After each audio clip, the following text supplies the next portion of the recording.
The convention center in Geneva had always been a beacon of hope, a place where the world's most brilliant medical minds converged to share knowledge that could save millions. On this crisp October morning, Dr. Elena Rodriguez adjusted her lab coat, her fingers tracing the worn edge of her medical ID badge. 37 nationalities were represented at the Global Medical Innovation Summit, a testament to humanity's collaborative spirit. At 42, Elena was a legend in trauma surgery. Her groundbreaking work in adaptive medical technologies had revolutionized emergency care in conflict zones. Her latest research promised to change how human bodies respond to extreme environmental challenges. Little did she know how prophetic that work would become. The first sign something was wrong came as a low, almost imperceptible vibration. Delegates looked up from their presentations, a collective moment of confusion spreading across the packed auditorium. Dr. Hiroshi Tanaka, a renowned Japanese immunologist, was mid-sentence when the first explosion ripped through the conference hall's eastern wall. Chaos erupted. Crystalline fragments of what moments ago were windows exploded inward. Through the billowing smoke and dust, silhouettes emerged, not human, not like anything anyone had ever seen before. Tall, impossibly symmetrical beings with exoskeletons that seemed to shift and adapt with each movement. Their approach was methodical, almost surgical in its precision. Elena's training kicked in. While others panicked, she moved with calculated efficiency. "Everyone down," she shouted, her voice cutting through the screams. Her eyes scanned the room, mapping potential escape routes, identifying the most vulnerable. The alien entities moved with a chilling purpose. They weren't indiscriminately destroying. They were selecting. Medical researchers, geneticists, trauma specialists, they were being systematically targeted. Some were simply vaporized where they stood, others captured with advanced restraining technologies that seemed to neutralize human biology itself. A young researcher beside Elena, Michael Chen, a brilliant geneticist from Stanford, was suddenly enveloped in a shimmering energy field. "Help!" He managed to cry out before being dragged towards a massive craft, now visible through the destroyed conference center wall. Something clicked in Elena's mind. This wasn't a random attack. This was a carefully planned extraction. As she helped drag an injured colleague behind an overturned conference table, Elena noticed something peculiar. The aliens' targeting seemed almost selective. Not random destruction, but purposeful harvesting. Their scanners swept the room, passing over some individuals while focusing intensely on others. A wounded alien lay nearby, its complex exoskeleton punctured by debris. Elena's medical instincts warred with her survival instinct. Against every rational thought, she moved closer, her medical training overriding her fear. The alien's multiple eyes, a kaleidoscope of shifting colors, focused on her. A translation device at its neck crackled to life. "Genetic. Resources. Critical," it gasped in broken English. "Restoration. Imperative." Before Elena could respond, the alien's body began to dissolve, leaving behind only a small, intricate device. Her fingers, steady from years of surgical precision, picked it up. Encrypted data scrolled across its surface. Fragments of biological schematics, genetic markers, something far beyond current human understanding. Outside, the world was changing. Communication networks flickered and died. Major hospitals worldwide reported simultaneous attacks. The aliens had struck with surgical precision, targeting the very infrastructure of human medical knowledge. As smoke filled the conference center and distant explosions echoed, Elena Rodriguez understood one thing with absolute clarity. This was no ordinary invasion. This was a calculated assault on humanity's most precious resource, its ability to heal, to adapt, to survive. The device in her hand pulsed with an alien rhythm, a silent promise of the battle to come. Underground bunker, 72 hours after the initial attack. The makeshift command center hummed with a desperate energy. Bare concrete walls were covered in holographic displays showing global destruction, communication intercepts, and fragmented medical research. Elena Rodriguez studied the alien device she'd salvaged, its surface shifting with impossible geometries. "We're not dealing with a typical invasion," she announced to the assembled group. 5 faces looked back at her, the last survivors of their respective specialties, each chosen not just for their expertise, but for their ability to adapt. Dr. Michael Chen, the young geneticist she'd witnessed being targeted, sat to her left. Somehow, he'd escaped, his Stanford ID badge hanging crookedly from his torn shirt. "They were after something specific," he muttered, fingers dancing across a modified tablet. "Our genetic information, but not all of it. Selective extraction." Sitting next to him, Dr. Aisha Okonkwo, a Nigerian cybersecurity expert turned resistance strategist, was busy decrypting the alien communication fragments. Her fingers moved with surgical precision, peeling back layers of alien encryption. "I've never seen anything like this," she said, her voice a mix of terror and excitement. "Their communication network is biological. It's not just technology. It's alive." The team was rounded out by 3 others. Marcus Rodriguez, no relation to Elena, a former field medic with extensive combat experience. Dr. Hiroshi Tanaka, the immunologist who survived the initial attack, and Dr. Sarah Goldstein, a brilliant biochemical researcher. Elena spread out the holographic projection of the alien device. "This isn't just a piece of technology. It's a biological key of some kind." She pointed to a pulsing genetic sequence. "Look at these markers. They're targeting something specific in human DNA." Marcus leaned forward, his military training evident in every movement. "We need to go on the offensive. These bastards think they've crippled us, but they don't understand human resilience." Dr. Tanaka spoke up, his voice calm despite the chaos. "Not just resilience. Adaptability. Our medical knowledge is our greatest weapon." He pulled up a series of genetic modification protocols he'd been working on. "What if we could turn our healing technologies into something more?" A breakthrough came unexpectedly.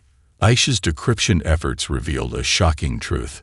"The aliens aren't just collecting genetic information," she said, her voice trembling. "They're trying to repair something. A genetic damage so profound it's driving them to harvest entire species." The room fell silent. Elena's mind raced. The device in her hand pulsed again, as if responding to the conversation. A hidden subroutine triggered, projecting a 3-dimensional map of genetic modifications. "This is more than an invasion," she realized. "This is a desperate attempt at restoration." Michael Chen's eyes widened. "They're dying. Whoever they are, whatever species they represent, they're facing extinction." Outside the bunker, the world burned. Major cities were in ruins. Communication was limited to underground networks. Humanity's medical infrastructure, hospitals, research centers, medical universities, had been systematically destroyed. But something else was emerging. In hidden labs, in underground bunkers, in the spaces between destruction, humanity was preparing its response. "We're going to turn their weapons against them," Elena declared, holding up the alien device. "They struck our healers. Now will become something they never expected." The crucible of survival had begun. The abandoned pharmaceutical research facility in the Swiss Alps looked like nothing more than a ghost of human innovation. But beneath its weathered exterior, a revolution was brewing. Elena Rodriguez stood before a holographic display, her team arrayed around her like warriors preparing for an impossible battle. The prototype weapon gleamed on the table, a device that looked more like a surgical instrument than a weapon of war. "Project Hippocrates," Dr. Tanaka explained, his fingers tracing the intricate nanotechnology, "is our first true counteroffensive." The weapon was a marvel of medical engineering. Designed to exploit the biological weaknesses they'd discovered in the alien invaders, it was a perfect fusion of healing technology and destructive potential. Microscopic nanobots programmed with a complex understanding of xenobiology, capable of breaking down the alien's adaptive exoskeleton from the inside. Marcus checked his tactical gear, military precision meeting medical innovation. "We've located a forward alien base in the Atacama Desert," he reported. "Intelligence suggests it's a primary biological harvesting site." Aisha's voice crackled through the communication system. She was monitoring global communication networks, a digital ghost hunting an alien invasion. "We've got a window," she said. "Their defensive grid has a 3.6-second vulnerability in its quantum encryption." Michael Chen looked nervous. At 28, he was the youngest of the team, a geneticist thrust into a war he never expected to fight. "Are we sure about this?" he asked, his hand trembling slightly as he checked the nanobiological payload. Alina placed a hand on his shoulder. "We're past the point of being sure," she said quietly. "We're at the point of survival." The insertion was surgical, a modified medical transport plane, its systems stripped and rebuilt with alien technology they'd reverse-engineered, approached the Atacama base. To alien sensors, it would appear as nothing more than a routine medical supply run. As they approached, the alien base revealed itself, a massive structure that seemed to breathe and pulse, more organic than mechanical. Crystalline structures shifted and moved, adaptive architecture that could reconfigure in milliseconds. "Target locked," Marcus announced, his finger hovering over the deployment mechanism. The first strike was silent. The nanobots dispersed like a cloud of healing mist, penetrating the alien structure. But these were no ordinary healing agents. Programmed with a precise understanding of alien biology, they began to systematically break down the base's defensive structures. Alarms erupted, not mechanical sounds, but biological warnings that resonated like screams. Alina watched the holographic display as the base began to collapse from within. It was like watching a living organism consume itself, the nanobots exploiting every biological weakness they'd discovered. But the aliens weren't defeated. They were adapting. A counterwave of energy erupted. The base began to reconfigure, attempting to isolate and destroy the nanobiological invasion. Michael's fingers flew across the console, making real-time adjustments to the nanobot programming. "We're losing cohesion," he shouted. Alina's voice was calm. "Hold the line." The battle was more than physical. It was a war of biological intelligence, of adaptation, of survival. When the dust settled, half the alien base lay in ruins. A message was sent. Humanity was no longer just defending. They were fighting back. And this was only the beginning. The underground research facility buzzed with an electricity that had nothing to do with its power systems. 3 weeks after their first successful strike, the team had transformed from desperate survivors to something far more dangerous. Dr. Elena Rodriguez stood before a massive holographic display, her fingers tracing the complex biological schematics that now covered every available surface. The alien device she'd recovered continued to reveal its secrets, each layer of encryption more complex than the last. "We're not just fighting anymore," Elena announced to her team. "We're understanding." Dr. Hiroshi Tanaka approached, a holographic projection of alien cellular structures rotating between his hands. "Their entire biological system is a network," he explained. "Not just a body, but a collective intelligence. Every cell is a communication node, every membrane a potential weapon or defense." Michael Chen had barely slept in days. His eyes were red, but his mind was razor-sharp. "Look at this," he said, bringing up a comparative analysis of human and alien genetic structures. "They're not just harvesting our genetic information. They're trying to repair something fundamental to their species." A new team member watched from the shadows. A captured alien scientist who had defected. Known only as Stell, the being was part prisoner, part collaborator. Its multiple eyes shifted colors constantly, a biological tell of its internal conflict. "Restoration." Cell spoke, its translation device creating a cold, modulated voice. "Not invasion. Survival." Marcus Rodriguez, the team's military strategist, wasn't interested in philosophical discussions. "Survival doesn't justify genocide," he muttered, checking the modifications on their latest weapon system. Aisha's voice cut through the tension. "I'm picking up increased alien communications," she reported. "They're preparing something big. A massive genetic harvesting operation, targeting multiple continents simultaneously." The room fell silent. Elena turned to Excel. "Tell us," she demanded. "What are you trying to repair?" The alien's body seemed to shimmer, its exoskeleton revealing complex internal structures that defied human understanding. "A genetic wound," Cell explained. "Inflicted generations ago. A cellular catastrophe that has been slowly killing our species." Dr. Sarah Goldstein, the biochemical researcher, stepped forward. "They're using humans as a genetic repair kit," she realized. "Our diverse genetic structures, our ability to adapt, they see us as a potential cure." The implications were staggering. This wasn't a simple invasion. It was a desperate attempt at species survival. "We can turn this against them," Michael said, his fingers flying across multiple holographic interfaces. "If we can understand their genetic damage, we can create a targeted response."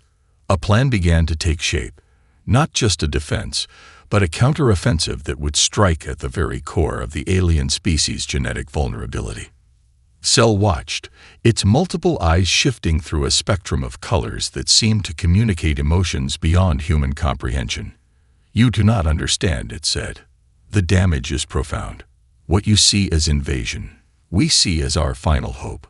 Elena locked eyes with the alien. "Then we'll find another way," she declared. "We always do." Outside the facility, the world continued to burn. But here, in this moment, humanity was no longer just fighting for survival. They were fighting to understand. And understanding, they were learning, could be the most powerful weapon of all. The line between healing and destroying had never been thinner. Dr. Elena Rodriguez stood before a massive mural interface, her hands hovering over holographic controls that pulsed with alien and human technologies. Around her, the team worked with a precision that bordered on the supernatural, each member pushing the boundaries of human potential. "Psychological warfare isn't about breaking their minds," Elena explained to Cell, the alien defector. "It's about understanding them at the most fundamental level." Aisha's breakthrough came first. The cybersecurity expert had done the impossible. She'd begun to crack the aliens' communication network. But it wasn't just about intercepting messages. They were learning to speak their language, to think like them. "It's a collective consciousness," Aisha announced, her fingers dancing across multiple holographic interfaces, "not like our individual thinking. Every communication is a complex biological algorithm, a living network of thought and emotion." Dr. Michael Chen had been working on something revolutionary. Using the genetic data they collected, he'd developed a way to create targeted psychological disruptions. "We can introduce specific emotional and cognitive triggers," he explained. "Imagine being able to create doubt, fear, and confusion at a cellular level." Marcus Rodriguez looked uncomfortable. "That sounds dangerously close to biological warfare." Dr. Hiroshi Tanaka disagreed.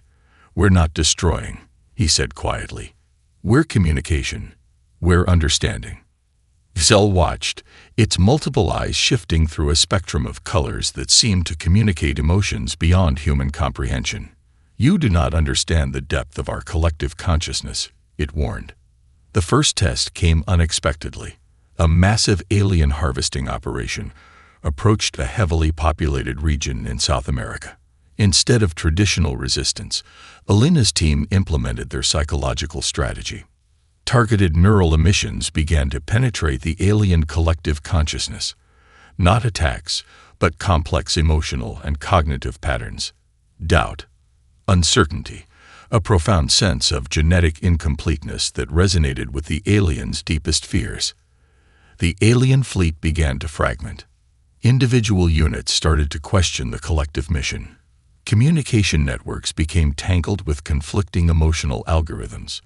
It was as if the very concept of their unified purpose was being dismantled from within. "We're not destroying," Elena muttered, watching the holographic display. "We're revealing." Zell's translation device crackled. "You are breaking something fundamental," it said, a hint of both terror and fascination in its modulated voice. The psychological assault was multilayered. Biological triggers, cognitive disruptors, emotional algorithms that introduced profound existential doubt into the alien collective consciousness.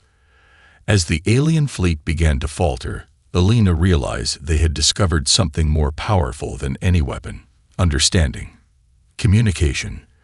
The ability to see beyond the immediate conflict and recognize the deeper motivations. "This isn't about winning," she told her team. "This is about finding a way to coexist." Outside, the sky burned with the remnants of alien technology. But inside their hidden facility, humanity was writing a new chapter of cosmic interaction.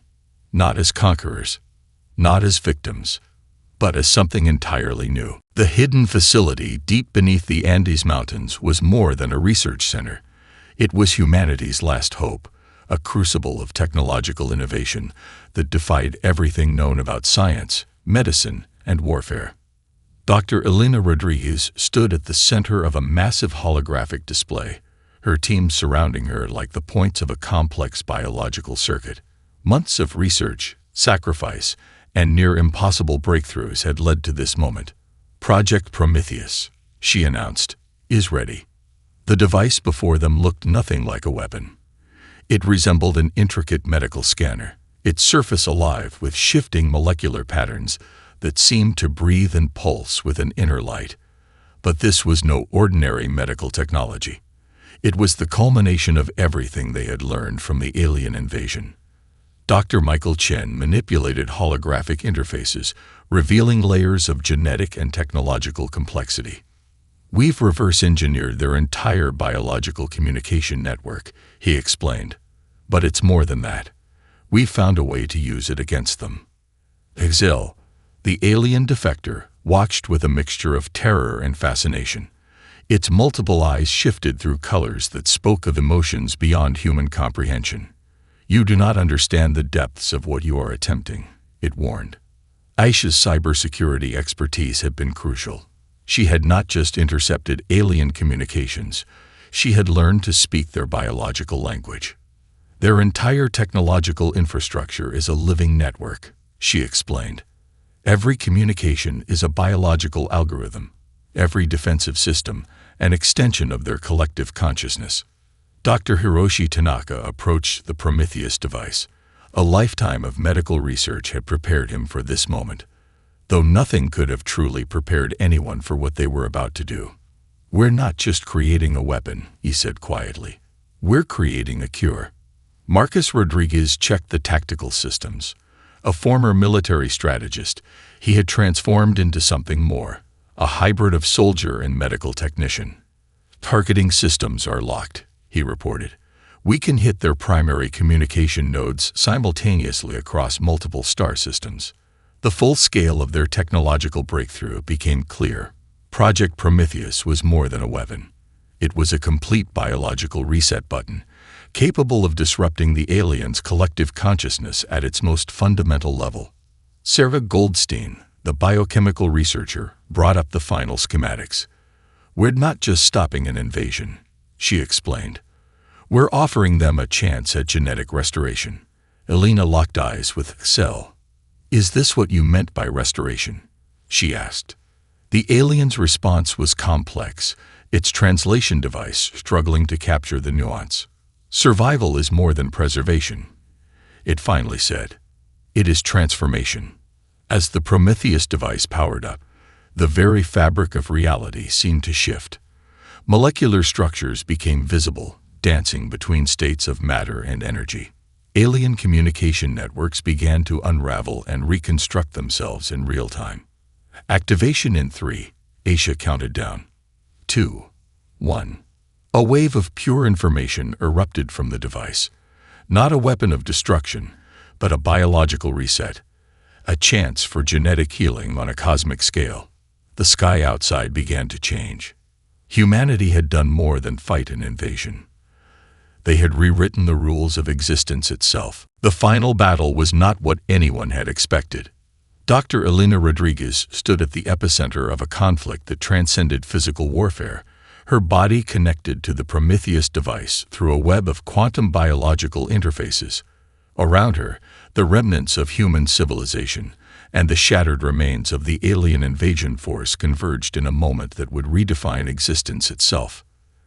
Zil, the alien defector, now fully integrated with the human team, spoke in a voice that resonated between biological communication and technological transmission. "The genetic wound runs deeper than you can comprehend," it warned. The sky above was a canvas of impossible colors. Reality itself seemed to buckle and reshape as Project Prometheus reached its critical point. Michael Chen monitored the quantum entanglement systems, his fingers moving with a precision that bordered on precognition. "We're approaching critical genetic resonance," he called out. Marcus Rodriguez maintained a defensive perimeter, though traditional weapons seemed laughably primitive now. The conflict had evolved beyond physical combat into something far more profound, a battle fought at the molecular level, across genetic landscapes that defied human understanding. Dr. Hiroshi Tanaka worked on the final calibrations, his lifetime of medical research culminating in this singular moment. "We're not just fighting," he murmured. "We're healing." The alien invasion force, or what remained of it, converged around them. But this was no longer a military engagement. It was a cosmic negotiation, a desperate attempt at species survival. Elena could feel it now, the genetic memory of two species, intertwining, fighting, seeking resolution. The Prometheus device pulsed with a rhythm that was part technology, part living organism. Each pulse sent waves of genetic information that rewrote the very fundamental codes of biological existence. "The damage," Cell explained, its form shifting between solid and energy, was not just physical. It was existential. Aisha's communication systems captured something unprecedented, a collective consciousness experiencing simultaneous pain, hope, and transformation. The alien network was breaking down, but not through destruction, through understanding. Sarah Goldstein monitored the biological systems, her voice calm despite the cosmic scale of what was happening. "We're seeing complete genetic reconstruction," she reported, "not just for humans, for them too." The moment of confrontation was nothing like historical battles. No explosions, no physical destruction. Instead, a wave of pure information erupted, a biological reset that reached across star systems. Elena felt herself becoming something more and less than human. Her consciousness expanded, touching the genetic memories of an entire alien species. Their pain, their desperation, their hope. "We are healing," she heard herself say, though the words came from somewhere beyond her individual consciousness. The sky fractured and reformed. Molecular structures danced and reorganized. The line between invasion and salvation blurred completely. Zell's final transmission was a complex emotional algorithm that spoke of gratitude, of understanding, of a wound finally beginning to heal. As the last wave of the Prometheus device pulsed, two species that had been enemies moments ago found themselves on the brink of something entirely new. Not conquest, not submission, but understanding. 6 months after the cosmic reset, the world was unrecognizable. Dr. Elena Rodriguez stood on the observation deck of the New Geneva Collaborative Research Center, watching as human and alien researchers worked side by side. The building itself was a testament to the transformation, its architecture a living blend of human engineering and alien biological design, constantly shifting and adapting. "We are no longer separate," Cell said, materializing beside her. The alien's form was different now, less rigid, more fluid, a perfect metaphor for the changes they had all undergone. The Prometheus event had been more than just a resolution to an invasion. It was a fundamental reimagining of biological existence. Humans and the alien species, now known simply as the collaborators, had discovered that their genetic wounds were mirror images of each other. Two species, separated by light years and incomprehensible differences, had found a common path to survival. Dr. Michael Chen approached, his genetic structure now subtly altered, threads of alien biology interweaving with his human DNA. "The research is progressing faster than we could have imagined," he reported. Their current project was nothing short of miraculous, a comprehensive approach to healing genetic disorders across multiple species. Marcus Rodriguez, once a military strategist, now led diplomatic relations. The skills of protection had transformed into skills of understanding. "We're preparing the first joint expedition," he explained. "Not a military mission, a healing mission." Dr. Hiroshi Tanaka was overseeing the development of new medical technologies that defied previous understanding. Healing was no longer about treating symptoms. It was about understanding the fundamental nature of biological existence. The global infrastructure had been completely rebuilt. Cities now grew like living organisms, adaptive structures that could respond to environmental and social needs in real time. The line between technology, biology, and consciousness had blurred completely. Aisha, now a bridge between human and alien communication systems, managed the most complex network in known existence. "We're learning," she said, "that communication is more than just exchanging information. It's about understanding." Elena reflected on their journey. They had begun as defenders, transformed into healers, and emerged as something entirely new. The genetic wound that had driven the alien invasion was now a source of collective understanding. "We were never meant to be separate," Cell said, a statement that was part observation, part emotion, part scientific fact. The first generation of human collaborator children were being born, beings that defied previous understanding of genetics, consciousness, and potential. They were living proof of what could be achieved when species chose understanding over conflict. Outside, the sky was a canvas of possibility. Orbital stations that were part research facility, part living organism, part diplomatic center, hung in perfect harmony. Ships that were neither completely technological nor entirely biological moved between them. Sarah Goldstein's latest research suggested this was only the beginning. The genetic reset had opened pathways to understanding that went far beyond their current comprehension. "We are healing," Elena said quietly, a phrase that had become both a scientific principle and a philosophical statement. Zell placed a appendage, part limb, part communication device, near her, a gesture of solidarity that spoke volumes. The universe watched, and for the first time in millennia, it seemed to be smiling.